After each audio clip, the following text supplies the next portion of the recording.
haklarından mahrum bırakıldı. Bir kadın daha erkek şiddetinin, cezasızlık politikaların ve kadın düşman sisteminin kurbanı oldu. Gülden Kömürcü'nün katledilmesini öfkeyle kınıyoruz.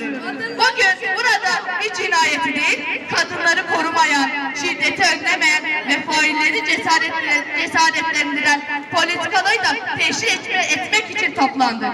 Çünkü biliyoruz ki kadın cinayetleri münferit değildi. Her gün kadınlar en yakınlarındaki erkekler tarafından öldürülüyor, devletin koruma mekanizmaları işlenmiyor, şikayetler dikkate alınmıyor, uzaklaştırma kararları uygulanmıyor, failler ise cezasızlıkla ödüllendiriliyor. Kadınların yaşam hakkını korumak yerine aileyi kutsayan, kadınların itaate zorlayan anlayışı bu cinayetlerin zeminini büyütmektedir.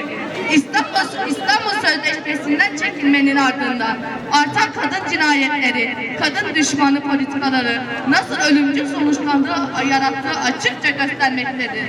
Politiktir. Kadınları öldüren sadece fail erkekler değil, cezasızlık politikaları, etkin uygulanmayan yasalar ve erkek egemen zihniyetidir. Gülden Kömürcü'nün ve yaşamdan koparılan tüm kadınların hesabını sormaya devam edeceğiz. Kadınların yaşam hakkı için mücadelemizi büyüteceğiz. Şiddeti normalleştiren direkt kadın, düşman politikaları ve cezasızlık düzenine karşı alanlarda olmaya devam edeceğiz. Burada yetkililere sesleniyoruz.